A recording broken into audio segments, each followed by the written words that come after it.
confidence motion. Mr. Prime Minister.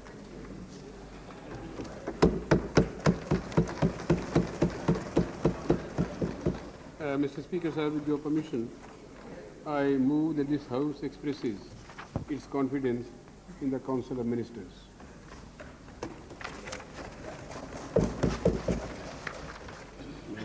अध्यक्ष जी, जब मैं ये सदन के सामने बात रख रहा हूँ तो मुझे इस बात का पूरा एहसास है कि ऐसे मौके पे जब सरकार आज शुरू हो रही है उस वक्त मैं कुछ बातें करूँ आने वाले दिनों की, तो शायद अच्छा भी लगता है और शायद वो काबिल सराही भी हो। लेकिन दरअसल हिंदुस्तान में जब भी हम बात करते हैं पॉलिसियों की और जब भी हम बात करते हैं आने वाले दिनों की, तो हमारा पीछे मुड़ की तरफ देखना ज़रूरी भी हो जाता है, आसान भी। और ख़ासकर इस 50वें साल में जब हिंदुस्तान आज़ादी के 50 साल मना रहे हैं। न जाने इस सदन में मेरे जैसे कितने लोग बैठे हैं, चंद्रशेखर जी सामने नज़र आ रहे हैं, और भी कैसे भाई ऐसे होंगे जिन्होंने हिंदुस्तान में आज़ादी के आने की जंग में हिस्सा लिया था। वो एक अजीब समा था। कल ही मैं गांधी स्मृति में गया था, जब गांधी जी के कुछ कागज़ देवे अपने बम्बई जी ने इंतज़ाम किया था वहाँ से लाने का, जो देश को निरपणता दिए गए। वो गांधी जी की बात करते करते मुझे अपनी ज़िंदगी के कुछ बाब नज़र आने शुरू हुए थे। मैंने बात की थी उस वक़्त, और शायद दोहरा भी दूँ, कि पहली दफ़ा मैंने गांधी जी के दर्शन 11 साल की उम्र में किए थे। लाहौर में कांग्रेस का सेशन हो रहा था, गांधी जी वहाँ पे आए थे और गांधी जी ने वहाँ बतौर बच्चे के मैंने उनकी बात सुनी थी उस वक़्त, ये कहती हुई कि हिंदुस्तान को आज़ादी अब मिलकर रहें। वो एक ऐसा मौका था जिसने मेरी सोच भी एक मोहर लगाई। और बात मैंने गांधी जी के मुतालिक कल और कही थी। गांधी जी ने जब डांडी मार्च शुरू बात की तो मेरे अपने ख़ानदान में मेरे माता पिता दोनों उसके साथ जुड़े हुए थे। और जिस दिन सत्याग्रह करना था मेरे पिताजी ने, उससे पहली शाम उनको कुछ दोस्त मिलने आए थे। वो ऐसे मित्र थे क्योंकि मेरे पिता वकील थे, उनके साथ उनका रहना बैठना उठना था। और मुझे एक बात हमेशा मेरे कानों में गूंजती। एक उनके मित्र ने उनसे कहा था कि आप क्या सोचते हैं, आप तो पढ़े लिखे आदमी हैं, वो बूढ़ा तो पागल हो गया, उसका ख्याल है कि मुट्ठी भर नमक बनाने से ये बड़ी सरकार चली जाएगी। वो बातें मेरे कानों में आती हैं। उस मुट्ठी भर नमक ने हिंदुस्तान की तारीख को बदल दिया था, क्योंकि उस मुट्ठी भर नमक ने सिर्फ नमक नहीं बनाया था, उसने हमारी परंपराओं के ऊपर एक नया मोड़ दिया था। उसने हम लोगों से एक वायदा लिया था देश वालों से कि वो लोग उस धर्म पे कायम रहेंगे जिस धर्म का नाम गांधी जी ने सत्याग्रह रखा था। उस धर्म के ऊपर कायम रहेंगे जिस धर्म का नाम गांधी जी ने नॉन वायलेंस रखा था। उस धर्म के ऊपर कायम रहेंगे जो मित्रता की बात थी।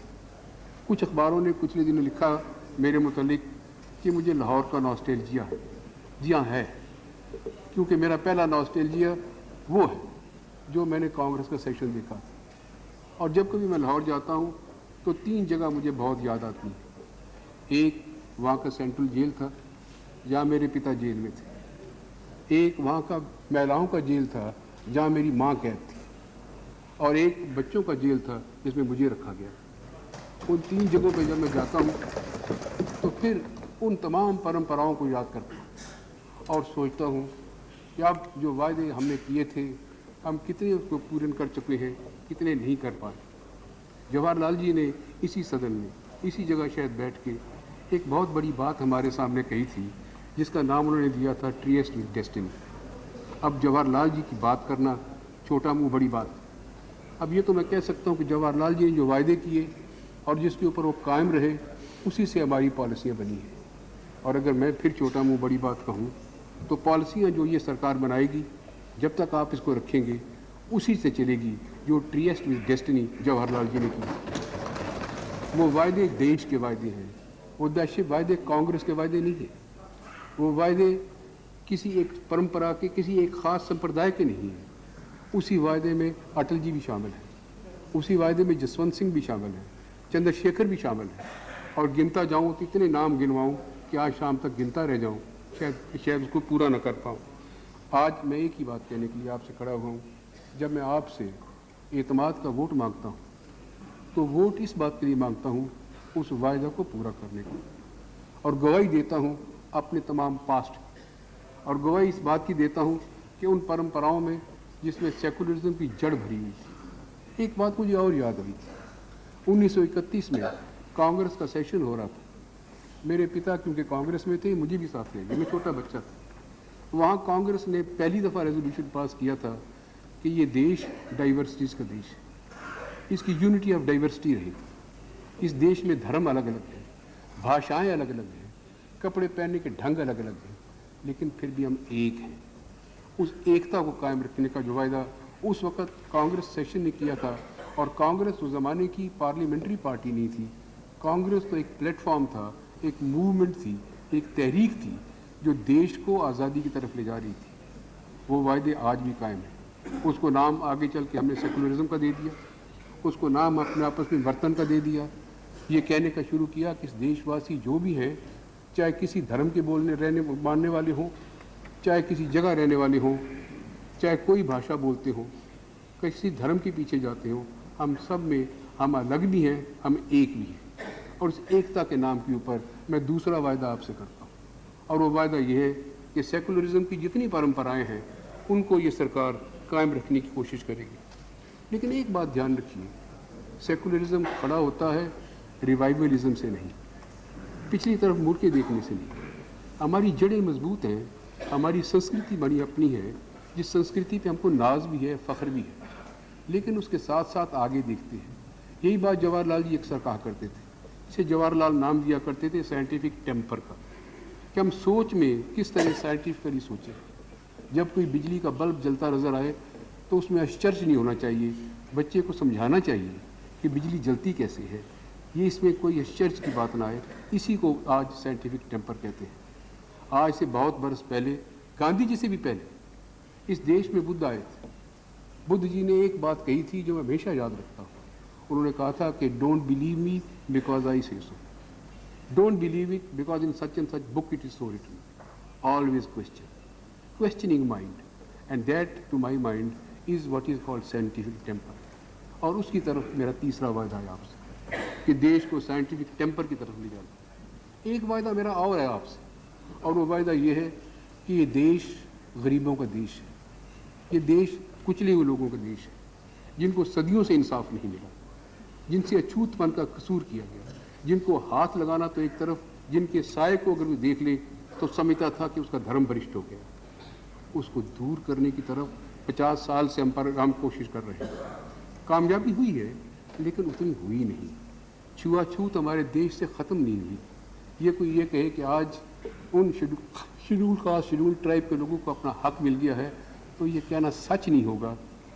ये इसलिए मेरी कोशिश, एक मेरी सरकार की ये भी होगी कि उनको पिछड़े हुए लोगों को, जिनको सदियों से इंसाफ नहीं मिला, उसका नाम आप सोशल जस्टिस रख लीजिए, उसका नाम आप सोशलिज्म रख लीजिए, उसका कुछ नाम रख लीजिए। एक ही बात करिए, वो ये कि ये हिंदुस्तान आगे तब बढ़ेगा जब हिंदुस्तान के रहने वाले तमाम के तमाम लोग, किसी ज़ात के हों, किसी धर्म के हों, किसी इतिहास के हों, हम एक खड़े होंगे, तब देश आगे बढ़ेगा, वरना नहीं बढ़ेगा। एक बात का और ध्यान रखिए, और वो ये है कि इस देश में एक और परंपरा हम लोगों ने डाली, और वो परंपरा ये भी है कि हम लोग सोचते हैं कि किसी को उसका हक मिल जाए तो हम उसके ऊपर दया कर रहे हैं। किसी के ऊपर दया नहीं की जाती। ये साझा देश है सबका। ये डेमोक्रेसी जिसकी ये हाउस नुमाइंदगी करता है, ये देश ये नुमाइंदगी करता है उन परंपराओं की जो हिंदुस्तान को आगे बढ़ाना चाहता है और बढ़ाने की कोशिश में लगा रहेगा। और उस कोशिश में थोड़ा सा दान जो मैं दे पाऊँ, मेरी उम्र का ये हिस्सा है जिसमें वो उसी वायदे को पूरा करना चाहता हूँ देश को आगे बढ़ाने के लिए। एक वायदा मैं आपसे और करना चाहता हूँ, और वो वायदा ये है कि इस देश में हम लोगों ने एक नई किस्म की परंपराएं डाली, और वो परंपराएं ये हैं कि हम लोग आपस में मिलकर जहाँ बुनियादी बातें होती हैं उनमें हम नेशनल कंसेंसस करते हैं। चाहे फॉरेन पॉलिसी की बात हो, उसमें नेशनल कंसेंसस है। चाहे और इस किस्म की कई बातें, इकोनॉमिक पॉलिसी में कोशिश करनी चाहिए कंसेंसस निकलने की। डेमोक्रेसी बुनियादी तौर पे, अध्यक्ष जी, इस चीज़ का नाम नहीं है कि हम हर चीज़ में निफाक रखते हैं। डेमोक्रेसी इस चीज़ का नाम है कि हम अक्सर चीज़ों में हमारी एक राय है कि किसी न किसी चीज़ पे हमारी राय बन सकती है, बिगड़ सकती है। लेकिन एक बात का ध्यान हम रखें इस मुल्क में कि मेरे भाई चाहे उस तरफ बैठे हो चाहे इस तरफ बैठे हो, हम एक दूसरे के दुश्मन नहीं हैं। हम एक दूसरे से राय में इख्तलाफ रख सकते हैं, एक दूसरे के मुखालिफ नहीं हैं। हम लोगों में अपने वही रिश्ता बना रहे, ये तरीका है डेमोक्रेसी को चलाने का। और मेरी तरफ से यही कोशिश रहेगी कि ये परंपरा कायम रखी जाए, और ये परंपरा अगर कायम रहेगी तो देश आगे बढ़ पाएगा। आज देश बढ़ते बढ़ते कोलिशन के युग में चला गया है। मेरे पीछे मेरे बैठे दोस्त, मेरे भाई, ये भी कोलिशन में मेरे साथी हैं। और आज कोलिशन तो हर तरफ है। उस तरफ देखता हूँ तो अटल जी की सरकारों में भी मुझे कोलिशन नज़र आती है, इस तरफ देखता हूँ तो मुझे इस तरफ भी कोलिशन नज़र आती है। कोलिशन बनाना आसान है, कोलिशन के कल्चर को सीखने में टाइम लगता है। और आज जब सरकारें बनती और बिगड़ती हैं तो मैं उसको एक पॉजिटिव नज़र से देखता हूँ। और पॉजिटिव नज़र मेरी ये है कि आखिरकार हम लोगों ने पॉलिटिकली तो फैसले कर लिए आपस में कोलिशन बनाने की, लेकिन एक दूसरे के साथ व्यवहार कैसा हो, वायदे किए जाएं तो निभाए जाएं, किस तरह हम एक दूसरे के साथ बैठें तो ऐसा सलूक करें कि बाद में अफसोस ना हो। कई दफ़ा मायूसियाँ भी हो रही हैं, हमें भी हो रही हैं, आपको भी हो रही हैं, सबको हो रही हैं, लेकिन इस मायूसियों से मायूस होना काम नहीं, इन मायूसियों से भी रास्ता निकालना।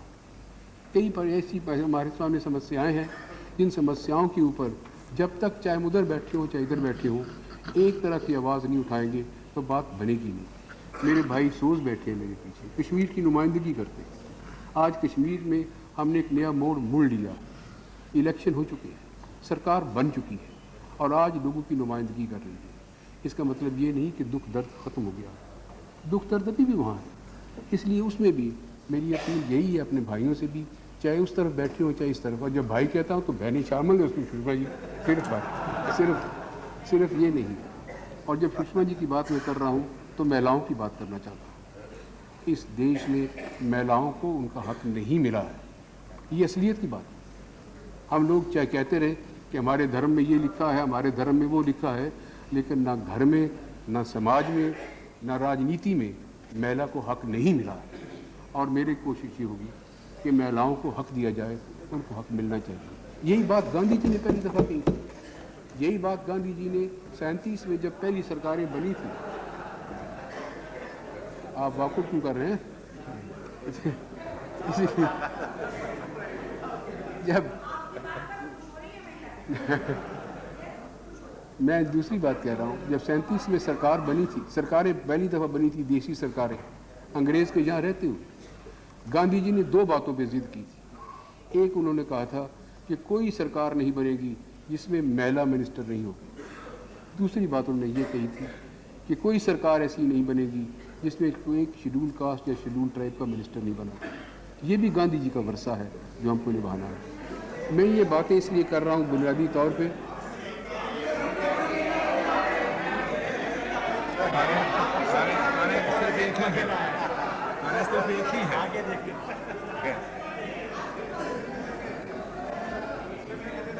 एक वादा मैं आपसे और भी कर रहा हूं।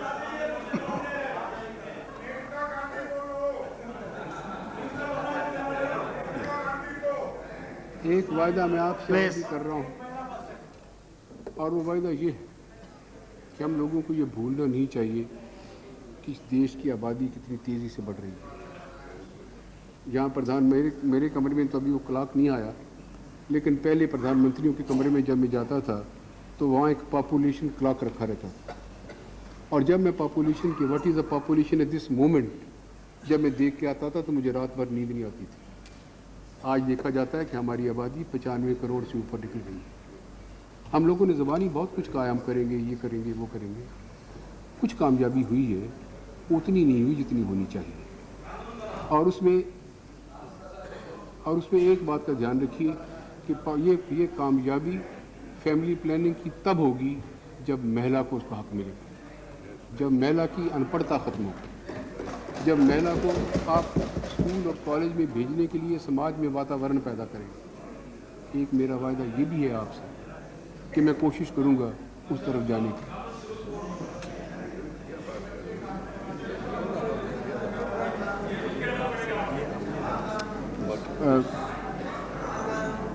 मैं जानबूझ के इंटरप्शंस का Please, no. Please.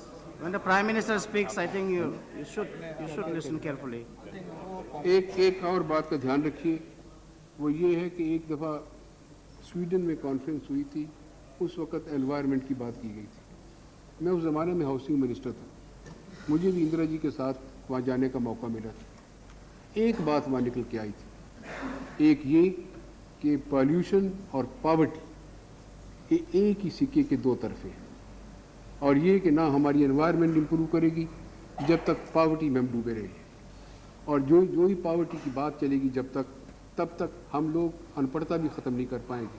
और दोनों बातें, एक दफ़ा किसी ने कहा था, tell me one country which is literacy and is backward and tell me another country which is illiteracy and is advanced.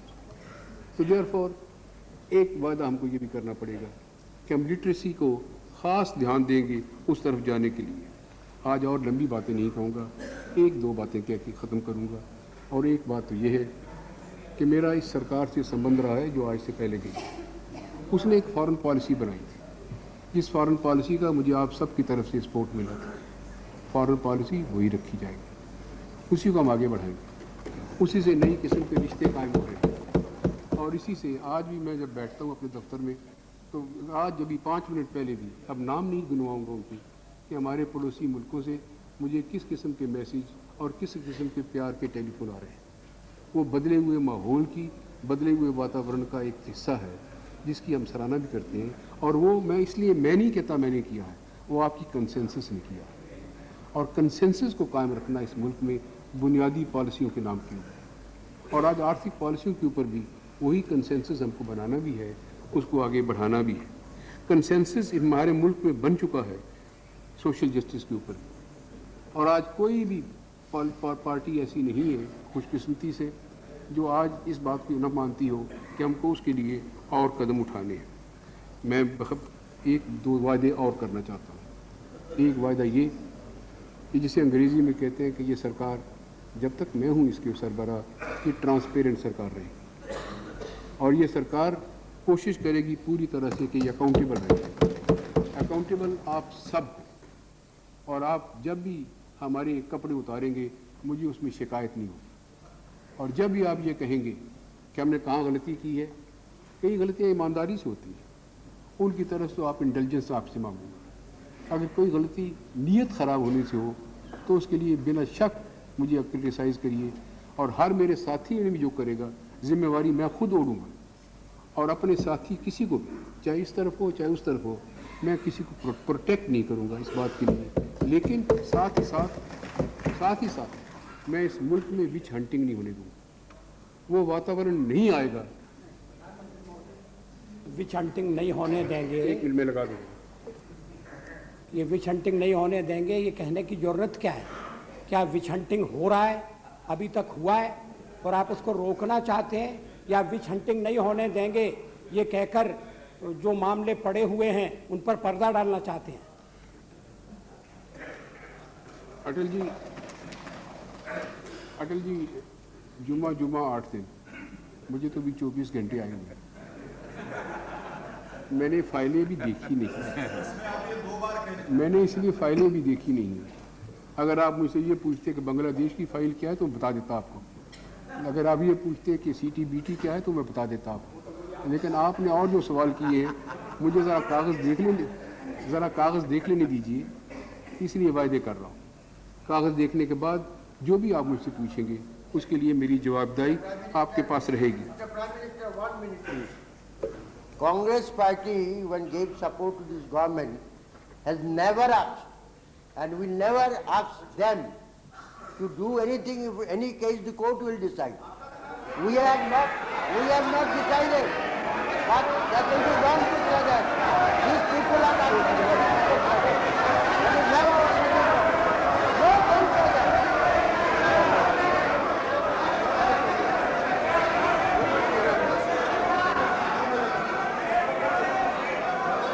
Come on, please.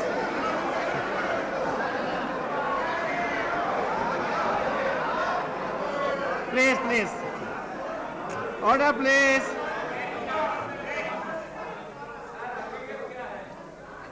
Yes, Mr. Prime Minister. I think enough.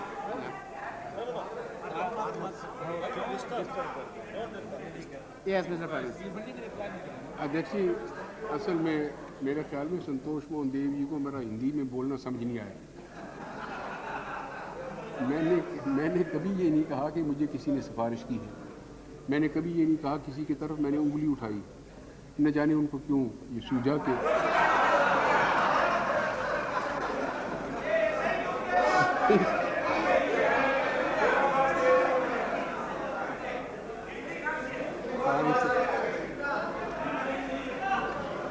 और इसीलिए क्योंकि मैं हिंदी में बात या उर्दू जो कुछ बोल रहा, मेरी जो जुबान है ये कुछ और तरह की है। ना मैं इसे हिंदी कह सकता हूँ, ना मैं Please, no. लेकिन मैं अपनी जिस जुबान में बात कर रहा हूँ वो बात तो वो है जिसे मैं कम्युनिकेशन की जुबान कहता हूँ, और उसी नाते आपसे बात कर रहा हूँ। Please don't interrupt like that. Don't interrupt like that.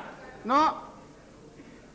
एक बात मैं और कह दूं, इस देश की बुनियाद, इस देश की जड़, इस देश का गौरव हिंदुस्तान के किसान से, और हिंदुस्तान के किसान के साथ जब तक सरकार का रिश्ता जुड़ा रहेगा, उसके हितों का कल्याण की तरफ जब तक ध्यान रहेगा, तब तक ये सरकार चलेगी और मजबूत रहेगी। और मैं आज अपने किसान भाइयों से, उन भाइयों से जो मिल में काम करते हैं, उन भाइयों से जो सारा दिन मेहनत से, मजदूरी से टोकरी उठा के रात के लिए रोटी कमाते हैं, उनकी तरफ सरकार का पहले से ज़्यादा ध्यान रहे। इस तरफ ही मेरा आपसे एक वायदा है। और लंबी बातें नहीं करूँगा, शाम को जब आप भाई कह चुकेंगे तो I hope sir you will give me another chance in the evening and I will be able to meet those points. इस वक्त मैं सिर्फ यही कहना चाहता हूँ कि सबसे बड़ी बात इस वक्त हिंदुस्तान के सामने चैलेंज है stability. Stability internal, stability external. और इंटरनल स्टेबिलिटी तो पैदा होगी सोशल जस्टिस और सेकुलरिज्म से, एक दूसरे का ध्यान रखने से, और एक्सटर्नल स्टेबिलिटी होगी हम सब का मिल के बात करने से, कंसेंसस से। इसीलिए बुनियादी बात कह के ख़त्म करता हूँ कि ये सरकार चलाई जाएगी जिस हद तक मुमकिन हो सकेगा, और शायद मुमकिन से भी कुछ ज़्यादा, और वो ये कि हम लोग कंसेंसस की बेस के ऊपर बात करें। मेरी बगल में मेरे दोस्त बैठे हैं चिदम्बरम जी, और बात ख़त्म करने पहले मैं उनका नाम लेना चाहता हूँ, and I hope my message is reaching him through translation. So therefore I'll speak in English, and I am speaking in English to appeal to him to please come back and take charge and from here last time when you were there. Yes. No, he's sitting next to me, that's why. He will be sent there. he is welcome here, and I am for him to cross that side.